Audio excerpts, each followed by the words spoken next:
नमस्कार, मैं हूं आरजू अंसारी और आप देख रहे हैं राष्ट्रीय जगत विजन न्यूज।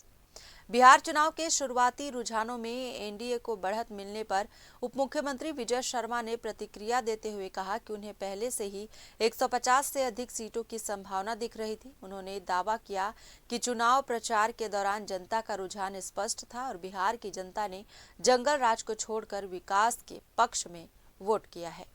उन्होंने राहुल गांधी पर भी निशाना साधते हुए कहा कि वे कहीं भी प्रभावी नेतृत्व नहीं दे पा रहे हैं और कांग्रेस को आत्मावलोकन करना चाहिए।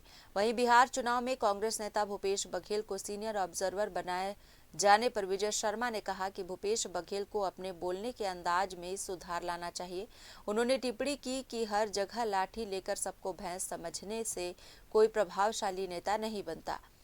रायपुर में सुदखोर वीरेंद्र सिंह तोमर की गिरफ्तारी के बाद पुलिस को धमकी देने के मामले पर उप मुख्यमंत्री ने सख्त रुख अपनाया। उन्होंने कहा कि किसी अपराधी के समर्थन में समाज खड़ा नहीं हो सकता और न ही कोई संगठन अपराधियों के लिए काम कर सकता है। यदि कोई संगठन ऐसा करता है तो वो गिरोह कहलाता है।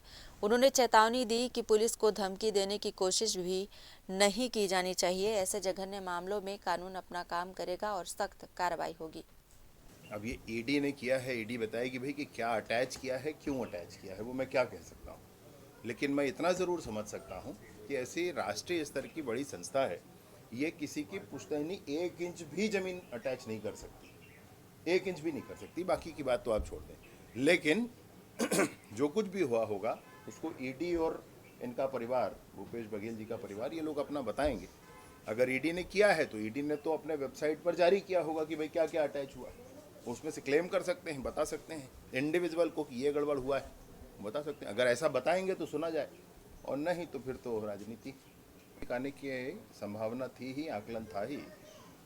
जाने क्यों मैं बिहार गया था तो यूं ही लगने लगा था, बिहार में सांस लेकर ही समझ में आता था कि 150 सीट से अधिक सीटों के साथ भाजपा के एनडीए की सरकार यहाँ बनेगी और वो परिणाम में दिख भी रहा है। मैं हृदय से शुभकामनाएं और बधाइयाँ देता हूँ बिहार की सारी जनता को कि जिन्होंने उचित समय में उचित निर्णय किया है, जिन्होंने उस राज को, जब गुंडा राज हुआ करता था बिहार को, उसको याद करके उसको छोड़ दिया है, उन्होंने विकास का साथ दिया है, उन्होंने सुशासन के साथ खड़े होने का फैसला लिया है। ये बहुत बड़ी बात है, अभिनंदनीय है। सर, कांग्रेस जब भी हारती है तो देखिए, समाज बहुत बड़ी बात होती है। समाज पवित्र गंगा की तरह है। समाज किसी अपराधी के पीछे खड़े नहीं हो सकती है, मैं ये मानता हूँ। कोई अपराधी है तो हर अपराधी किसी न किसी समाज का होगा, फिर क्या करा जाए, फिर कोई ना कोई समाज आकर खड़ा हो जाएगा, फिर कैसे होगा भाई। इसलिए अपराधी के पीछे समाज खड़ा नहीं हो सकता। अपराधी के सहयोग के लिए संगठन काम नहीं कर सकते। भारत में संगठन बनते हैं तो लोक कल्याण के लिए बनते हैं, और कोई संगठन अगर अपराधियों के कल्याण के लिए काम करता है तो फिर उसको गिरोह कहा जाता है, संगठन नहीं कहा जाता है। मेरा विशेष रूप से इसमें निवेदन सबसे है कि इसको उसी दृष्टि से देखना चाहिए जिस दृष्टि से, जैसे जितने एफआईआर हैं, जितने कंप्लेंट्स हैं, जितनी बातें हैं, उनके संदर्भ में जिस तरीके से पुलिस ने कार्रवाई की, और पुलिस को कोई धमकी देने की कोशिश भी न करे। ये बहुत जघन्य अपराध है। कानून अपना काम करता है और अगर कोई ऐसा बात करेगा तो कानून अपना काम करेगा। नहीं, वो अपने मैं सोचता हूँ कि बोलने के अंदाज को उनको ठीक करना चाहिए।